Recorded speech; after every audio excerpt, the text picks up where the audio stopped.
Bonjour, vous écoutez Quand en passant, je suis Xavier et j'espère que vous allez bien. Ce 18e épisode est intitulé « L'animal et l'homme » et nous allons parler donc des animaux et des hommes et plus spécifiquement en tout cas je crois du rapport de l'homme à l'animal. Alors on va pas paraphraser, j'en parle tout de suite comme ça, je vous invite à le noter dans un coin, mais vous retrouverez tout ça sur commenpassant.fr sur le billet du podcast, enfin sur la fiche. On va pas parler de Gilles Deleuze qui consacre la première lettre de l'abécédaire. Donc il y a un DVD, une vidéo qui s'appelle l'abécédaire de Gilles Deleuze. Et la première lettre, la lettre A, est consacrée à l'animal et il parle justement du rapport aux animaux. Il parle des animaux familiaux et du rapport animal ou du rapport humain à l'animal. C'est moi ça m'avait très intéressé tout ça. Mais pourquoi moi j'en fais un podcast là, d'un coup comme ça, pourquoi ça m'intrigue, parce que c'est vrai que ça m'intrigue. Alors il y a d'une part, je pense, la fascination qu'on peut avoir envers les animaux, qui n'est pas la simple affection au sens vous aimez les animaux, donc vous achetez des chiens, des chats, vous faites de l'équitation, même si dans cette affection, enfin amour, je ne sais quoi pour les animaux, qui peut déborder sur des comportements des fois un petit peu étranges, un petit peu extrêmes, et en fait il y aurait sûrement beaucoup à enquêter, savoir comprendre quel est le rapport singulier que telle personne a avec tel animal, parce qu'il pourrait être question ici d'avoir un rapport singulier avec un animal et non pas simplement avoir une considération pour le genre animal en tant que vaste catégorie qui serait tous les autres animaux de la Terre, tous les autres animaux, sous-entendu l'homme serait éventuellement un animal, mais avec une particularité qui l'exclurait de sa propre catégorie, quoi. Nous sommes, nous, des animaux, mais tellement différents parce que, on abordera la question tout à l'heure, j'en dis pas plus. Moi, ce qui m'intéressait, c'est d'une part, oui, la part importante qu'on consacre dans notre culture aux animaux. Alors, le sujet est très vaste parce qu'on pourrait parler de la littérature, bien sûr de la peinture, de la sculpture, des opéras, enfin voilà, de beaucoup de choses. Mais essayons, si vous le voulez bien, parce que j'ai beaucoup de mal, essayons de ne pas nous perdre dans ce sujet parce qu'en fait il ouvre des portes sur d'autres sujets, sur plein de choses, puisque quand on parle des animaux, on parle on a envie de parler de la vie, de la terre, de l'existence de l'homme, voilà, de beaucoup de choses. Mais essayons de ne parler que du rapport que nous avons, nous, hommes, aux animaux.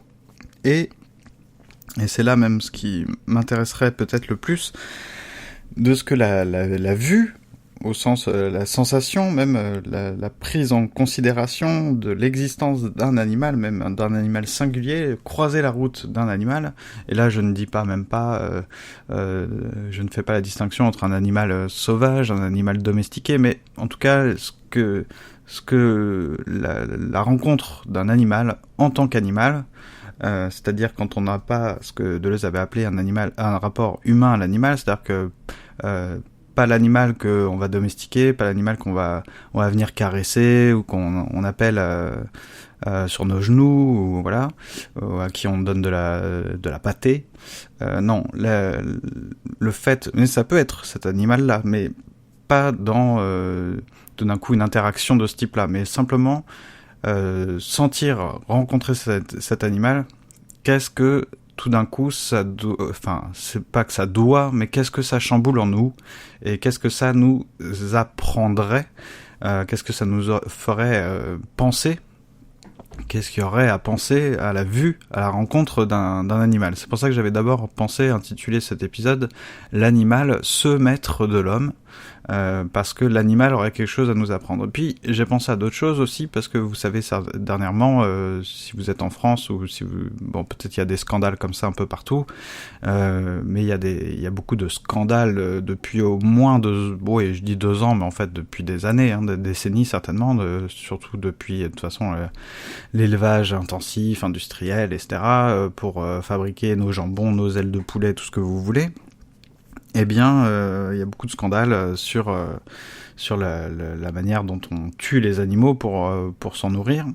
Et j'ai l'impression, mais c'est peut-être juste une impression, hein, parce que j'ouvre pas le sujet non plus sur une vaste réflexion sur l'évolution de l'homme, la civilisation humaine, je sais pas, c'est de la science-fiction tout ça pour moi encore, malheureusement, mais je me disais que dans cette réaction, parce que quand j'étais gamin, que je voyais des associations de défense des animaux, je les prenais quand j'étais gamin. Je les prenais toujours un peu pour des farfelus, vous voyez, je me disais, bon, bah, faut bien manger, quoi. Je voyais pas où était le problème. Et puis, maintenant, je me dis, mais si il y a un problème quand même là-dedans, et je pense qu'en fait, petit à petit, tous ensemble, mais c'est peut-être lié aussi à d'autres problèmes, hein, à d'autres choses dans la société qui nous déplaisent.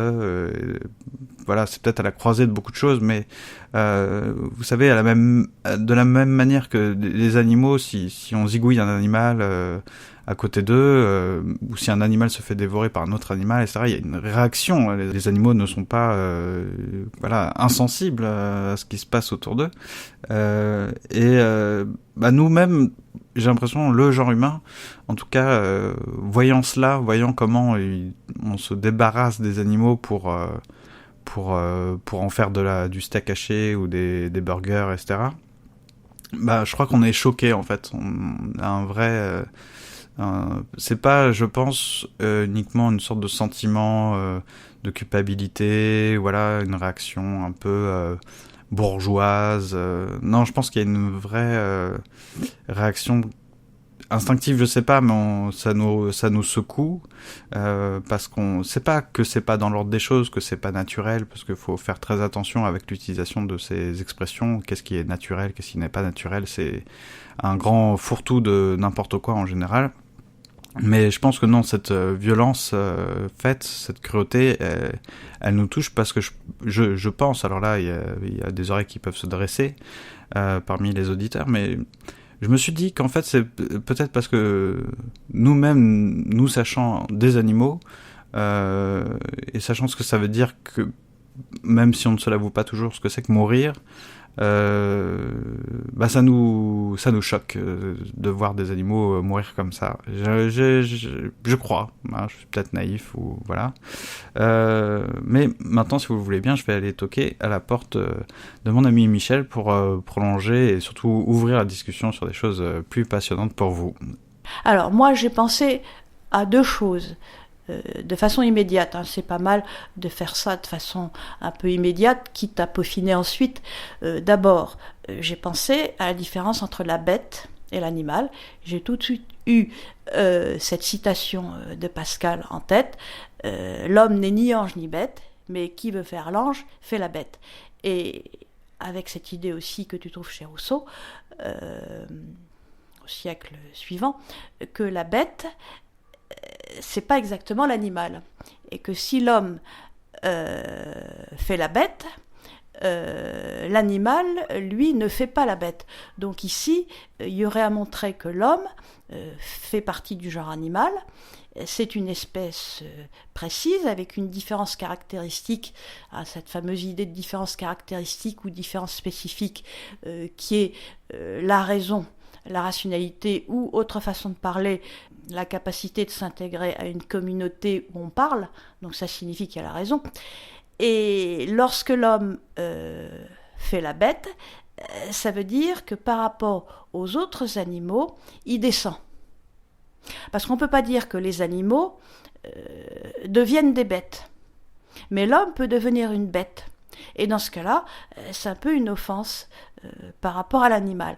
Et quand Rousseau parle des bêtes, il ne parle pas exactement des animaux. Donc là, on pourrait aussi, pour une discussion ultérieure, on verra, raffiner la différence entre l'homme et l'animal. Il y a l'homme, l'animal, la bête. Parce que souvent, on parle de bestialité. Alors la bestialité, est-ce qu'elle est de l'animal homme ou de l'animal pas homme? Et puis j'ai presque envie de dire, il y a la bêtise. Et oui. De l'homme. Ah oui, bêtise et bestialité. Et donc là, on pourrait sauver les animaux, mais pas l'homme. Ouais. Et je pense qu'aujourd'hui, il y a tout un mouvement en faveur des animaux, les droits des animaux, la reconnaissance de l'animal, contre la souffrance de l'animal, avec un injuste sort fait à ce brave Descartes, qui a beaucoup développé l'idée de l'animal-machine, et les gens oublient que l'homme fait partie des animaux, et que quand Descartes parle de l'animal-machine, il range l'homme aussi dans cette catégorie. Et quand on va se faire opérer à l'hôpital de l'appendicite ou du cœur, tiens, on se fait greffer un cœur, c'est l'animal-machine, parce que nous sommes des organismes comme les animaux. Donc il y a un gros contresens fait contre Descartes en ce moment, depuis quelques années. Les gens ne le connaissent pas bien. C'est qu'ils ont l'impression que Descartes fustige les pauvres animaux, alors qu'en fait on en fait partie et que nous aussi nous sommes des animaux-machines. Et grâce à ça quand même, il y a eu le progrès des sciences, parce que Aristote n'est pas précisément dans la mouvance des opérations chirurgicales sur le corps. Il est finaliste, Descartes est mécaniste. Donc moi je pense qu'il faudrait réhabiliter un peu Descartes, et puis pas oublier qu'il est chrétien. Les gens ne se rendent pas compte, c'est complètement chrétien.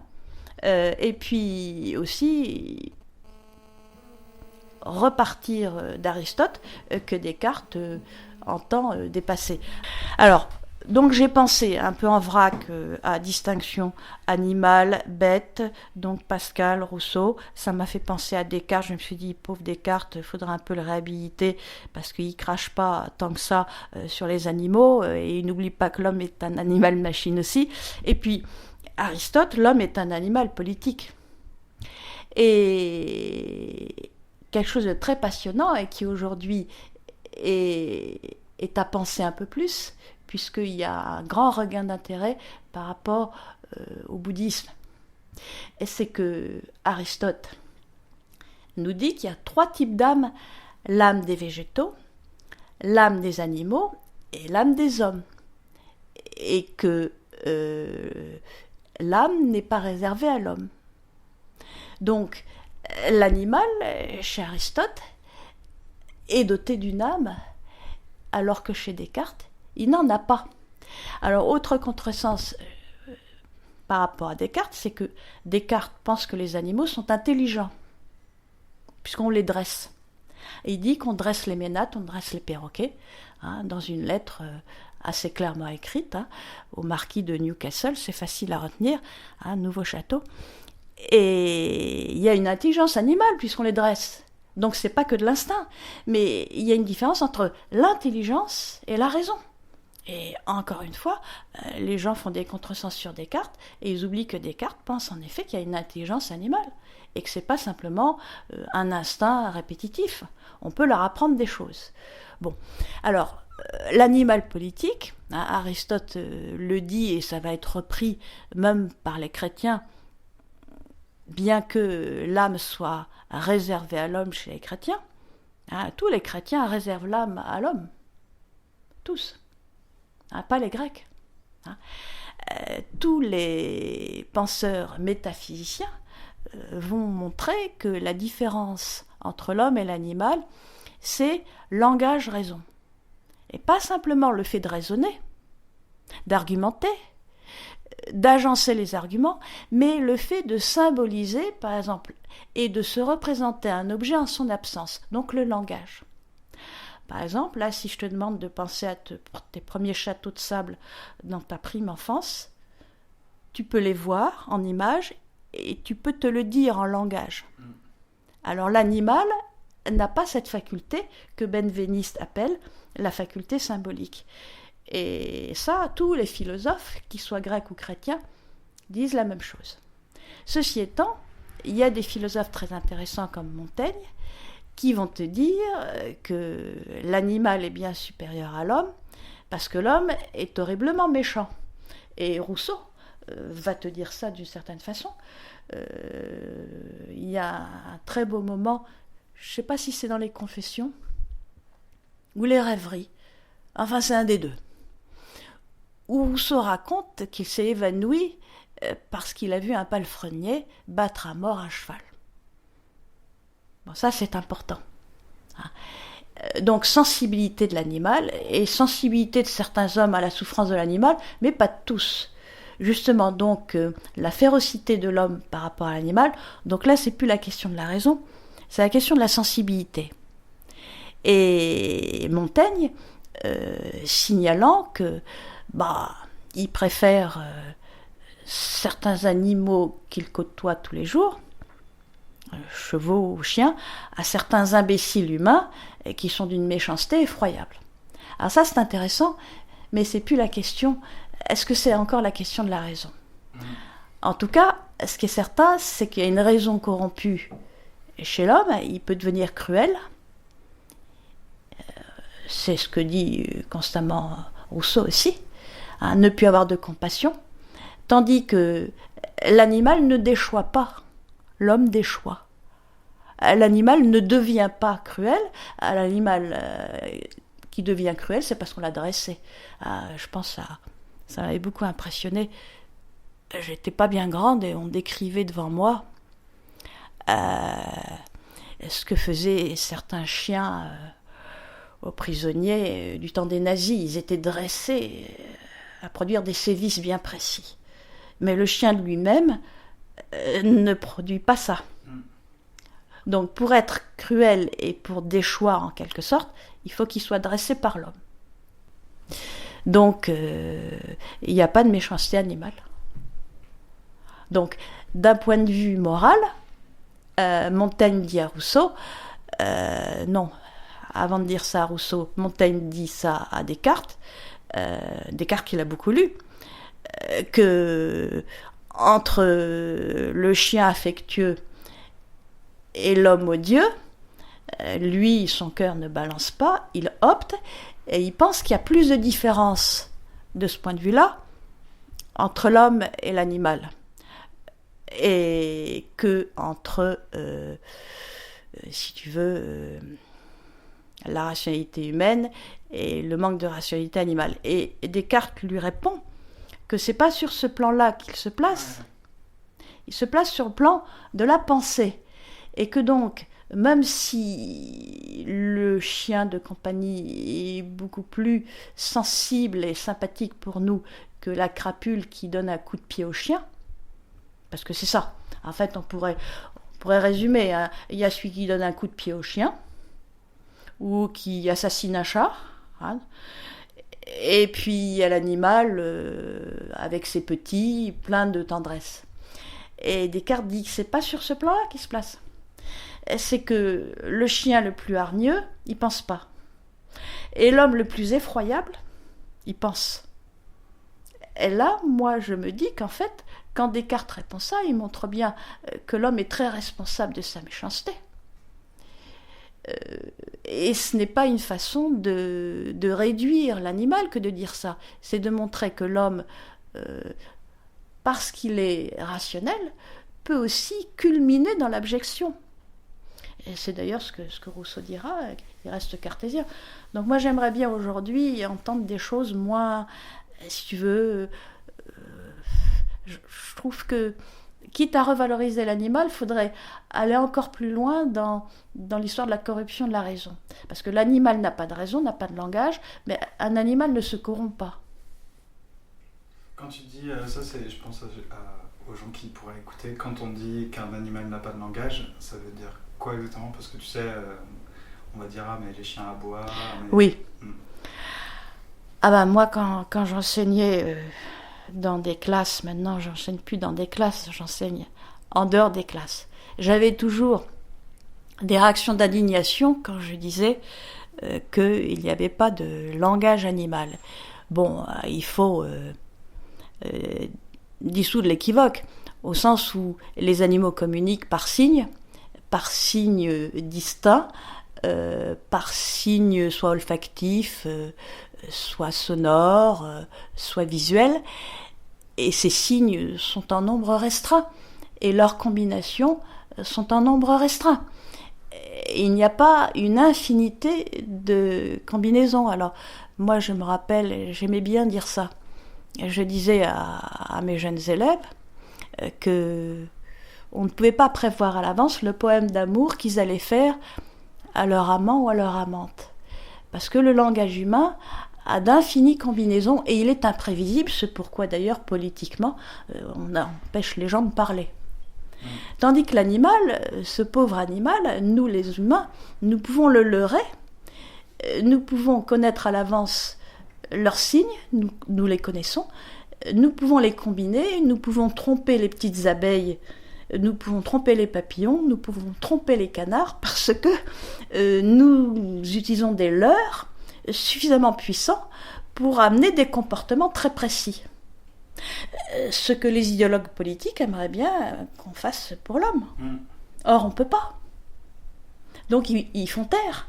Donc, là, il y a quelque chose qui est de l'homme. Hein.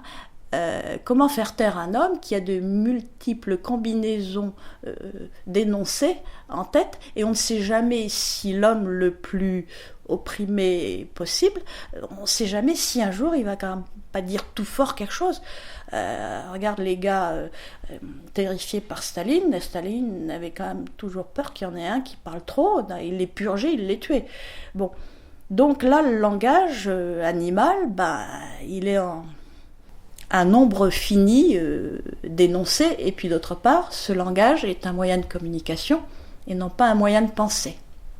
Alors, ce qu'on pourrait dire, et je pense, c'est que l'instinct animal, on le connaît encore pas très bien parce qu'on dit c'est génétique, c'est inné, et derrière l'inné, derrière le génétique, il y a la création.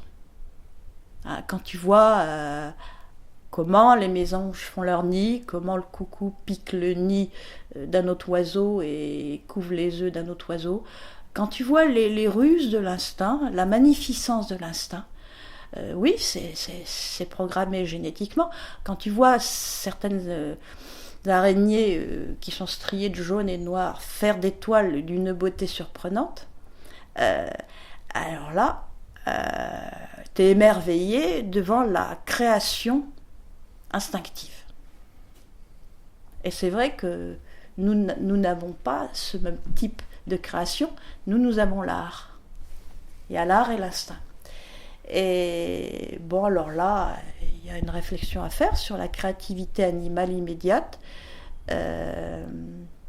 C'est vrai, regarde ce que fait un paon, le déploiement des couleurs de sa queue, la roue du paon, et c'est d'une beauté extrême. Regarde le plumage des oiseaux, ce qu'ils en font, les parades. Alors on dit les parades de cour, c'est inné, et puis point. Et en fait, là, il y a de quoi admirer.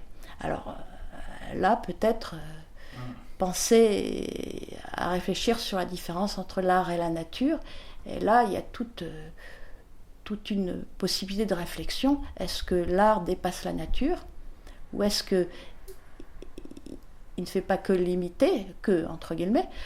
Là, il y a deux directions possibles. Mais c'est vrai que une fois qu'on a dit que l'instinct c'était inné, il faudrait ouvrir. Et je pense que c'est là qu'aujourd'hui on pourrait dire plus, hein, et s'étonner encore davantage. C'est quoi l'inné finalement? C'est pas l'artifice, c'est pas l'artificiel, c'est pas le produit par la main de l'homme. Mais alors là, il y a Dieu, hein. Ouais. Dieu va arriver. Dieu ou la nature. Ah oui. Ah ouais. Et là, l'animal est tout puissant, hein, pour penser à ce que tu disais. L'animal est tout puissant au sens où c'est une énigme, cette beauté des productions instinctives. Je sais pas, quand tu vois cette araignée qui est grosse, hein, jaune et noire, qui est magnifique, faire sa toile et se figer au centre de sa toile après, dans un massif, par exemple, de bruyère, c'est d'une magnificence extrême. Alors là, tu as aussi le poète qui peut venir à la rescousse et célébrer quelque chose qui nous échappe quand même. Et là, on n'est plus dans la sphère de réflexion sur l'animal politique. Ouais. On est ailleurs. En fait, je sais pas, est-ce que tu veux que je te dise un peu mon sujet? Bien sûr. Voilà. En vrac, voilà ce que je pensais. C'est ouais. du vrac. De toute façon, on fait une sorte d'intro, brouillon d'intro. J'avais séparé mon sujet en deux. Parce que m'était venue l'idée que, en fait, l'homme apprenait de l'animal. On dit pas seulement pour renverser la formule qui serait que, on dresse les animaux, c'est l'homme qui dresse l'animal, point barre. Non. D'abord, premièrement, on se sert de l'animal comme d'un symbole ou de figure, on lui prête des attributs, on l'utilise dans des mythes. Alors après, il faut faire attention à peut-être faire une distinction entre ce que serait qu'une créature et un animal, un monstre et un animal. Oui, ce que tu dis me fait penser soudain à la mythologie égyptienne, où l'animal est extrêmement placé haut, puisqu'il y a des dieux qui sont mi-homme, mi-bête, ce qui n'existe pas dans la religion chrétienne, où l'animal, il est foulé aux pieds, je pense, parce que je suis là-dedans en ce moment, au beau Dieu des cathédrales, et sous les pieds nus féroces, j'enlève féroce puissant, on va dire, il a le lion, le dragon, l'aspic et le basilic. Donc là, dans le contexte du monothéisme judéo-chrétien, l'animal, il est foulé aux pieds par Dieu. Et attention, quand même, c'est une créature à part entière, mais il n'est pas fait à l'image de Dieu. Dieu fait l'homme à son image, mais il ne fait pas les animaux à son image. Et ça va complètement marquer toute la métaphysique chrétienne. Quand Kant dit qu'il y a une différence infinie entre l'homme et l'animal, tu ne trouves jamais ça chez Aristote, cette idée de différence infinie. Il va parler de différence caractéristique. La raison. Mais là, la différence est infinie. Le contexte chrétien, c'est que l'homme est fait à l'image de Dieu, pas l'animal. L'animal, il est fait par Dieu, mais pas à l'image de Dieu. Et ça pèse beaucoup. Donc il y a un statut très très à part, et dans certaines religions, je pense que l'animal est considéré tout autrement. La religion égyptienne, alors ne parlons pas du bouddhisme, ou précisément du fait de la réincarnation, comme chez les pythagoriciens, les animaux et les hommes font partie d'un continuum, et comme les âmes se réincarnent, l'animal est mon frère, et je peux très bien, moi, être réincarné, je ne sais pas, en salamandre, en vache, et Platon était adepte de la réincarnation. Donc là, il faut voir aussi que le christianisme a, d'une certaine manière, accusé la rupture entre l'homme et l'animal, vraiment. Et quand Machiavel, dans Le Prince, décrit le chef d'État qui réussit, qui ne se fait pas écraser, il le décrit comme mi-homme, mi-bête.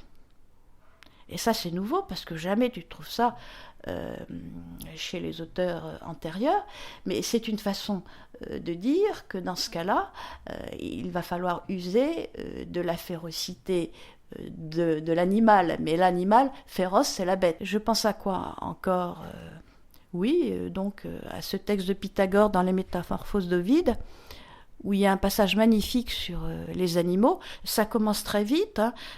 Pythagore dit qu'il ne faut pas manger d'animal et que c'est honteux de manger l'animal. Et on a l'impression vraiment de commettre une faute éthique terrible. Et il explique bien pourquoi. Donc là, l'âme n'est pas réservée à l'homme. Je vais te donner la deuxième manière de voir mon sujet. Enfin, le deuxième aspect qui me paraissait plus intéressant, mais qui démarrait un peu ras les pâquerettes, justement, pour pas rentrer dans, même si c'est forcément très passionnant, intéressant, puis que ça lance des pistes, etc., mais pas rentrer dans un récit historique ou de culture, parce qu'on répond avec des choses qu'on connaît déjà, en fait. Mais bon, attention, ça va pas aller très loin. Les petites pâquerettes. Exactement. Sûr, comme sous les petits violets. Et là, les petites pâquerettes, c'était que de dire, oui, mais...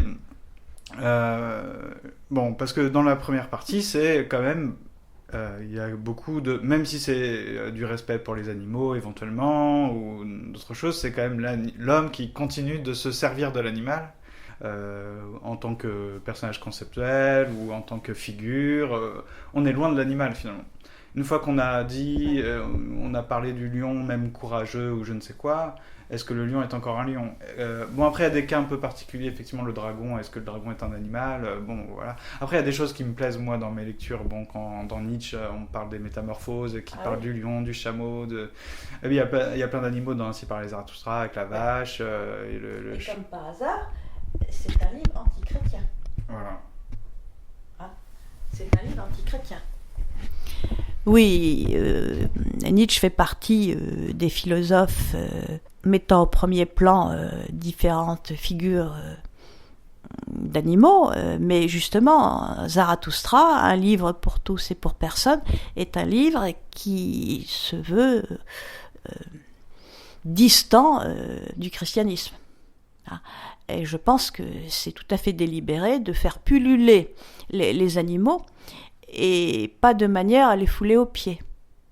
Bon, alors, le christianisme de Nietzsche, faut voir qu'il a existé, c'est un christianisme extrêmement féroce par rapport à l'instinctif, à la pulsion de vie et à la férocité voluptueuse, de l'animal. Donc c'est vrai que chez Nietzsche, il y a une façon de revaloriser quelque chose de l'animal qui est au-delà de la raison. Alors, pas l'instinct en tant que tel, mais quelque chose qui avoisine l'instinct, puisque l'animal non domestiqué est capable précisément de déployer sa puissance vitale. Est-ce que les animaux se dressent les uns les autres? Est-ce qu'il n'y a pas que nous qui les dressons? Ça me fait penser à quelque chose, en même temps j'en profite pour raconter ma vie pas animale. Puisque j'ai fait une époque de l'éthologie, ça m'avait beaucoup passionnée, puisque j'avais même appris la façon dont les crabes, certaines espèces de crabes, faisaient des parades de cours avec leurs grosses pinces. Alors ça m'a passionnée, j'avais même appris les mouvements. Bon, donc c'est fascinant. Et j'avais aussi appris que certaines espèces de coccinelles dressent des pucerons. Donc il y a bien un esclavage, on pourrait dire un esclavage animal. Il y a certains animaux qui aliènent d'autres animaux ou qui les bouffent. Ouais. J'ai vu des documentaires magnifiques à la télé, la naissance des petites tortues dans des îles, je ne sais plus où, très chaudes, tropicales. Et le temps qu'elles sortent de leur mère, et puis ensuite elles essaient de se débrouiller toutes seules, il y en a 9 sur 10 qui sont bouffées par les oiseaux. Donc en effet, ça va inspirer beaucoup les hommes et peut-être les politiques. Il y a les fameux prédateurs, la loi de la jungle, le plus gros mange le plus petit. Et là, ici, ça serait intéressant de réfléchir à l'usage justement de cette fameuse loi de nature, loi de la jungle, par certaines idéologies politiques qui veulent faire croire que l'homme, il est tout aussi féroce que l'animal, pourquoi pas, c'est naturel, alors que les animaux ne sont jamais aussi féroces que l'homme, même s'il y a des comportements absolument sidérants, bien sûr. Mais justement, il y a une inventivité de l'homme. Il invente même un animal aussi cruel que lui, alors c'est pas vrai. Oui, mais qu'est-ce que l'animal en tant que tel? Puisque il y a bien un animal sur Terre, on va dire, qui vit à nos côtés. Qu'est-ce que cet animal-là, sans même faire de distinction, animal familier, dressé, pas dressé, mais je pensais plutôt à l'animal sauvage. En tout cas, l'animal un peu, tu vois, un peu loin de l'homme, quoi. Je pense peut-être trop au chat, mais l'animal qui rentre pas en contact trop avec l'homme. Mais peut-être que en fait le reste aussi, mais c'est vrai que quand tu penses à un animal purement dressé, qu'est-ce qui t'apprend cet animal-là, à part que tu l'as dressé, je sais pas. Mais l'animal un peu libre, on va dire, enfin autant qu'il puisse l'être, qu'est-ce que lui, il nous indiquerait? Tu vois, il y a le côté un peu l'animal, c'est la seule. Alors peut-être qu'on se trompe, mais c'est un peu le seul vivant, vraiment vivant, qui est à côté de nous. Et qui devrait, qui pourrait nous indiquer tout ce que nous on ajoute à la vie qui n'y est pas, sans rentrer dans des grandes guerres contre les grandes doctrines. Alors, mais Là, moi, je procède encore par association. Soudain, j'ai pensé à l'animal hors contexte culturel et d'histoire de la culture. Et j'ai pensé à la parole du poète. Hein. Viens mon beau chat sur mon cœur amoureux, par exemple. Hein. Et les poèmes de Baudelaire sur les chats ne sont pas dans la mouvance d'une réflexion sur la raison, mais il y a une histoire de sensualité et de communication voluptueuse entre l'homme et l'animal par l'intermédiaire de la caresse. Alors, bon là, certains animaux se font plus caresser que d'autres. On va pouvoir dire ça du chat, mais pas du crocodile. Je prends des exemples que les enfants peuvent comprendre tout de suite, puisque les enfants sont souvent fascinés par des lapins, par des chats, par des animaux doux. Les ours. Et même les ours, en effet, un petit ours, parce que là, il y a l'aspect physique et aussi le fait que quand on caresse cet animal ou qu'on voudrait le caresser, il y a un monde de sensualité. Bon, mais là, c'est un champ qu'il faudrait affiner parce qu'il y a des animaux pas caressables. Hein. Bon, les gros ours, les girafes, les hippopotames, les éléphants. Alors, l'animal libre, sauvage, pas domestiqué, qu'est-ce qu'il représente ? Il représente la force vitale et pas simplement la puissance vitale, une sorte d'énigme de la puissance qui n'a pas besoin de réfléchir justement sur elle-même. Et puis il est là tant que l'homme ne chasse pas. Hein. Je pense aux éléphants qu'on chasse et qui sont en voie de disparition. Et d'autres, les grands félins. Et pourquoi les grands félins nous fascinent ? Ils sont beaux, mais pas simplement parce qu'ils sont beaux. Peut-être parce que, moi là, je parle pour moi, parce qu'ils ont peut-être la chance, on pourrait se dire, de ne pas avoir conscience de soi. Et justement, d'être une pure pulsion de vie, imprévisible. Et peut-être qu'on les envie d'une certaine façon de ne pas avoir tout ce falbala de la morale, de la civilisation. Et en même temps, moi je suis subjuguée par leur puissance physique et leur puissance d'être. Alors là, évidemment, certaines cultures vont râler parce que pour certaines cultures, seul l'homme est, l'animal vit. Mais justement, je pense que l'animal, c'est la vie, et l'énigme de la vie concrète, et la beauté de cette énigme. Alors, il y a aussi l'animal dont on a peur, et qui fascine aussi. Le crocodile, le puma, la hyène. La hyène est très fascinante. Et il y a aussi les tout-petits qui fascinent, tout ce monde aquatique. Dans un étang, par exemple, il y a plein de petits animaux. Donc là, je pense que c'est le pullulement de la vie. Et il y a une partie qu'on n'a pas encore tout à fait évoquée, j'en avais parlé très rapidement en début d'épisode, ça concerne l'industrie alimentaire, la manière dont on abat les animaux pour s'en nourrir, et l'ouverture, à partir des horreurs qu'on commet à l'égard des animaux, l'ouverture vers la question des droits des animaux. Oui, pour aborder un thème qui est celui de l'horreur, de l'enrégimentement des animaux, poulets de batterie, etc. Moi, quand j'étais enfant, j'étais souvent dans des lieux où il y avait des fermes en Bretagne, et il y avait des petits poussins absolument adorables, et des poulets en liberté. Et comment peut-on passer de cette liberté d'un poulet dans une ferme au poulet de batterie ? Alors là, évidemment, c'est la férocité humaine et le goût du lucre, et aussi le fait que l'homme est carnivore. Donc quand Pythagore dit que c'est immoral et cruel de manger les animaux, il sera absolument horrifié en voyant ce qu'on fait aux vaches, aux poulets, aux cochons. Le cochon étant un animal particulièrement, je trouve, martyrisé. Et j'ai encore souvenir du cri du cochon qu'on égorgeait en Bretagne. Ça me donne froid dans le dos. Et en plus, on disait, mais c'est absolument affreux, qu'on pouvait tout manger du cochon. J'étais très fascinée quand j'étais fillette.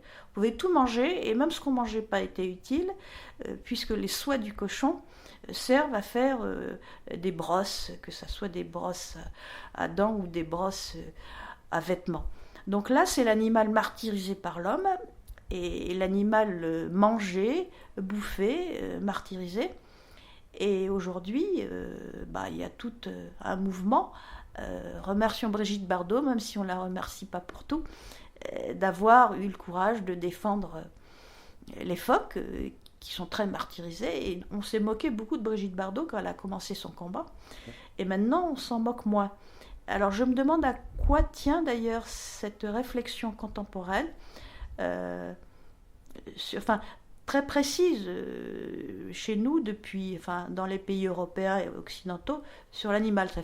Ça fait 20 ans surtout, et depuis 5 ans, on s'insurge de plus en plus. Alors pourquoi maintenant et plus qu'avant ? Moi j'aurais pas la réponse, mais je me dis toujours qu'il y a un processus souterrain historique. On a laissé à la limite la génération d'avant ou celle de nos grands-parents devenir des carnivores industriels, etc. Et peut-être que l'homme aujourd'hui commence à se dire qu'il y a peut-être quelque chose qui cloche là-dedans, ou tu vois. Et peut-être qu'à un moment donné, on demande à l'homme d'être schizophrénique. D'être schizophrénique, c'est pas français, schizophrène. De vouloir à la fois caresser des petits chats mignons et à la fois manger des animaux qu'on torture. Et ça. Dans nos sociétés, qui sont des sociétés qu'elles le veuillent ou non, elles sont modelées par le christianisme, même s'il y a un athéisme. On s'insurge de plus en plus contre le sort fait aux animaux, et ceux qui sont non carnivores ne le sont pas simplement pour des raisons médicales, parce que les viandes bourrées d'hormones sont mauvaises pour la santé. Je pense qu'il y a aussi un mouvement éthique. Il y a une révolte contre le sort fait à l'animal, d'abord la manière de le tuer, et puis pas simplement la manière de le tuer, la manière de croire que c'est simplement de la chair faite pour nous et qui est destinée à nous faire plaisir. Et là, je pense qu'on pourrait réfléchir sur cette histoire de chair faite pour nous, destinée à nous donner du plaisir gustatif. Alors, est-ce qu'on retrouve les thèmes du bouddhisme, ou est-ce que ces thèmes du bouddhisme, réincarnation, âme des bêtes, ne s'intègrent pas dans un mouvement plus général où les fameux droits des animaux, c'est un nouveau monde qui s'ouvre, je ne sais pas exactement. C'est peut-être un rapport à la nature, le respect et aussi la fraternité entre les êtres. Tu vois, le côté le droit des animaux, peut-être qu'en fait il faudra passer par là, hein, d'ailleurs, ils ont déjà plus ou moins des droits, selon les pays, j'imagine. En France, je crois savoir qu'on ne peut pas manger son chat ou le battre, ou tu vois, il y a de la maltraitance envers les animaux. T'as déjà une charte sur les droits des animaux ? Non. J'ai lu. T'as déjà lu ? Oui. J'ai lu une charte sur les droits des animaux il y a peu de temps, il y a 3-4 mois. Et j'avais été très intriguée par ça. Et voilà ce que l'on prescrit, c'est un minimum de confort, d'espace, de nourriture et de bien-être quotidien.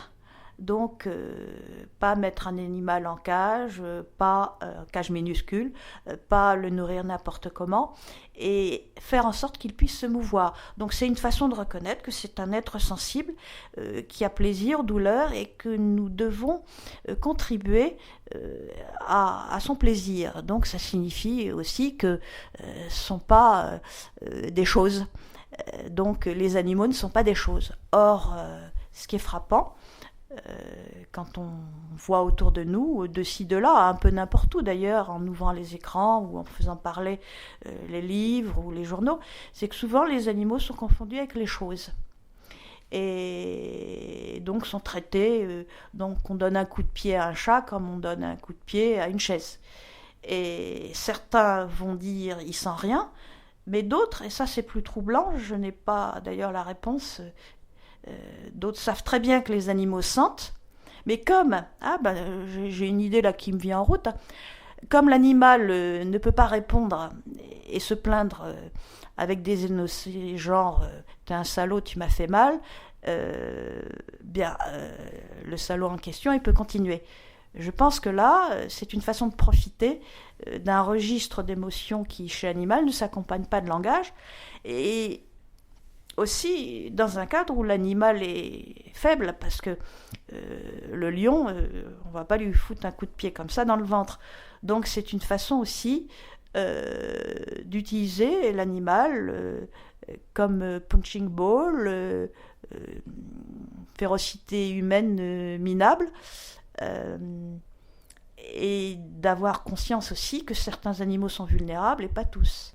Mais par rapport à l'industrie, enfin à l'agroalimentaire, enfin l'élevage industriel, etc., je me dis que si ça doit changer, peut-être que ça changera pas, hein, mais c'est aussi parce que je pense que quand nous, en tant qu'hommes, genre l'homme regarde ça, je dis pas qu'il a honte de lui, mais je pense qu'il doit se dire que c'est pas comme ça que l'homme devrait faire quand même.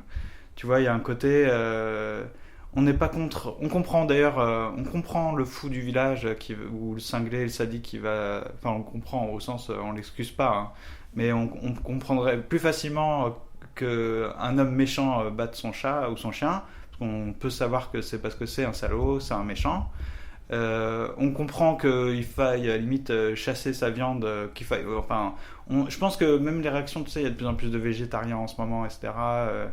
Il y a de gens qui disent bah non, moi je veux plus, regardez, on fait souffrir les animaux. Je pense qu'à une certaine époque, on nous aurait dit, enfin même pas si lointaine, hein, mais on mange de la viande. Bon bah pour manger de la viande, ça a un coût, il faut aller faire des efforts, enfin pour aller la chasser ou faire quelque chose. Alors que là, en fait, ouais, ça t'inspire quelque chose? Oui, ben ça me fait penser à la chose suivante, que quand on va chasser un animal, l'animal chassé peut réagir et il peut lui-même chasser, c'est-à-dire le chasseur peut être attaqué, donc il y a un combat qui ne manque pas en quelque sorte de grandeur, mais tandis que l'animal en batterie qui est gavé pour le foie gras ou bien qui est gavé comme les cochons qui sont gavés à longueur de journée, là l'animal il n'a aucune chance de fuite, il peut pas se défendre et le combat est absolument infect. Je pense aussi à toutes ces grandes chasses, les chasses à courre, et aussi les chasseurs qui tuent les oiseaux. Dieu sait si moi je suis contre, mais je trouve que la chasse au canard, par exemple dans la baie de Somme, le canard n'est pas traité comme une chose. Il est traité comme un animal peut-être méprisé, mais pas encore comme une chose. Parce que là, l'animal de batterie, l'animal gavé, c'est encore autre chose. Et justement, peut-être que le XXe siècle a vu l'horreur de l'animal de batterie et qui n'a pas de commune mesure avec l'animal chassé en forêt ou alors à chasse à courre. Ça existe depuis des siècles avec le faucon qui est dressé précisément pour reconnaître avec les chiens où est le gibier. Mais ça, on pourrait dire que ça a une certaine dignité, même si c'est atroce, hein. Mais c'est moins atroce. Ouais, parce qu'en fait, je m'étais dit, tu sais, dans un délire de science-fiction, que à la limite, ce qui nous arrangerait dans l'industrie, en tout cas agroalimentaire, c'est limite de faire pousser de la viande, tu vois. Mais c'est ça. C'est Et exactement parce ça. que c'est ce qu'on essaie de faire, C'est ça. sauf que technologiquement on n'y est pas et que du coup c'est horrible parce qu'on fait comme C'est si ça. on faisait pousser de la viande, mais sauf qu'on est obligé d'égorger des animaux, de faire des trucs pas très chrétiens. C'est ça, je trouve que c'est excellent de synthétiser comme ça, faire pousser de la viande. C'est ça l'industrie agroalimentaire. Alors qu'une chasse à courre, une chasse autre, ces chasses traditionnelles, chasse au canard, etc., chasse à la bécasse, l'animal, il est quand même dans son environnement naturel pendant des années et à un moment donné, on va le chasser. Mais d'abord, il peut s'échapper.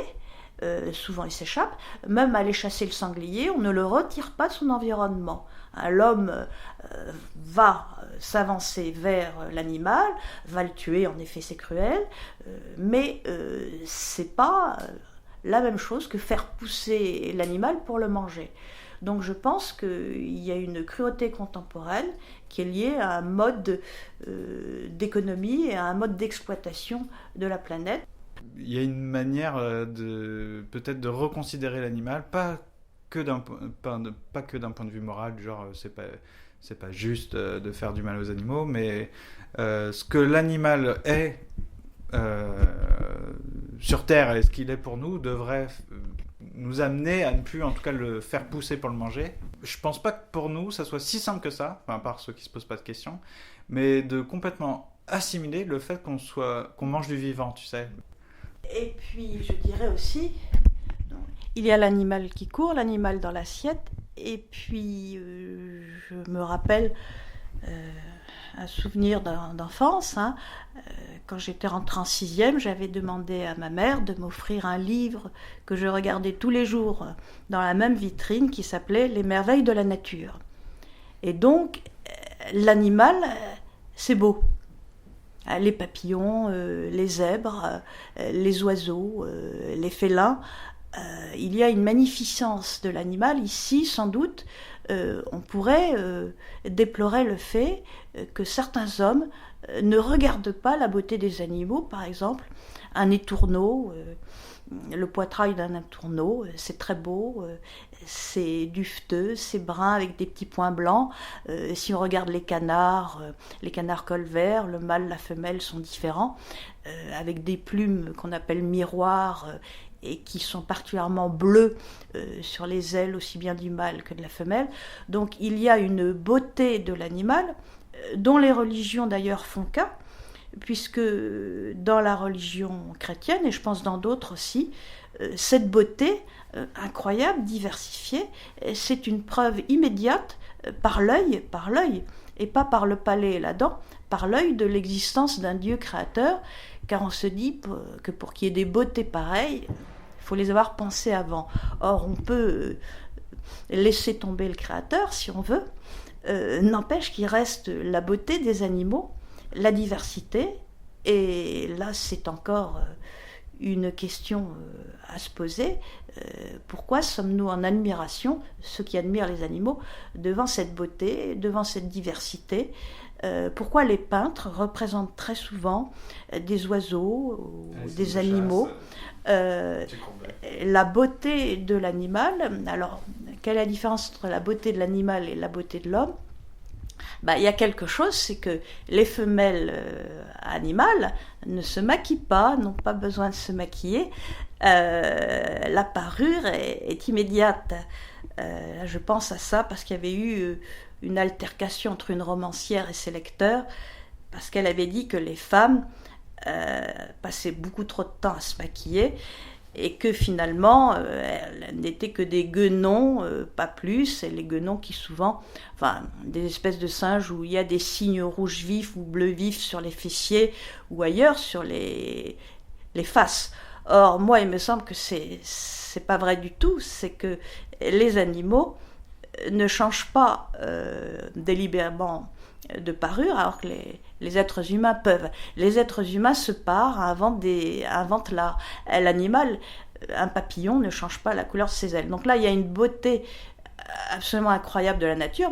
On pourrait réfléchir aussi sur les végétaux, les coquillages. Donc les animaux font partie de cette beauté de la nature qu'on n'a pas faite, on n'a pas produite. Alors ceux qui croient en Dieu ont une solution, et ceux qui n'y croient pas, gardent l'admiration. Alors l'épisode 18 consacré à l'animal touche à sa fin. Je remercie vivement Michel de sa large contribution à cet épisode. Je ne vais pas en faire un résumé, vous retrouverez toutes les ressources nécessaires sur le site commentpassant.fr d'ici quelques jours, le temps que je fasse un billet approprié. L'idée, c'était bien en tout cas de proposer une réflexion sur l'animal. Qu'est-ce que l'animal en tant qu'animal? Qu'est-ce que ça nous apprend à nous homme d'aujourd'hui de rencontrer un animal, soit enfin en tout cas de le rencontrer soit dans la vie de tous les jours, hein, un petit chat, etc., soit de regarder un documentaire, soit d'aller au zoo, soit d'une manière plus horrible de voir comment l'être humain aujourd'hui traite l'animal dans l'alimentation. Mais on pourrait voilà élargir le sujet à même comment l'homme considère l'animal, quel est son rapport avec l'animal domestique, hein. C'est quoi le fait d'avoir des petits chats finalement chez soi, etc., qu'on puisse caresser. Bon, vaste sujet. En tout cas, j'espère que voilà, ça a piqué votre curiosité. On pourrait prolonger ce sujet grâce à vos contributions. Peut-être que je continuerai la discussion avec Michel si elle le veut bien. En tout cas, ça me ferait plaisir. Il faudrait peut-être que je cogite encore un peu plus à ce sujet. Moi, dans une première partie, je voulais montrer que l'animal a une part importante pour nous, on a une admiration pour l'animal, on s'en sert dans des récits de nature très variée pour nous, soit pour nous divertir, soit pour nous apprendre quelque chose de la vie, de la nature, et puis dans une deuxième partie, plutôt précisément, qu'est-ce que la rencontre avec l'animal nous apprend, une fois qu'on a vu l'animal en tant qu'animal et non plus en tant que objet ou chose domestiquée, vivant domestiqué. Voilà, l'animal n'est pas une plante, l'animal n'est pas un Tamagotchi, et je pense que bon, j'espère en tout cas que ça vous aura intéressé. Je remercie également Zafeu, Karine d'une fille un podcast, Cécile également. Et puis on se retrouvera dans 2 semaines pour un sujet sur le voyager, qui sera un peu particulier. Alors ce sera quand même le 19e épisode, mais il y aura beaucoup de pistes sonores, etc. Bon, on va voir ce que j'arrive à faire avec tout ça. En tout cas, je vous remercie vivement, et puis on se retrouve bientôt. N'hésitez pas à vous rendre sur commentpassant.fr. Salut 100.fr, salut 100.fr, salut 100.fr, salut 100.fr, salut 100.fr, salut 100.fr.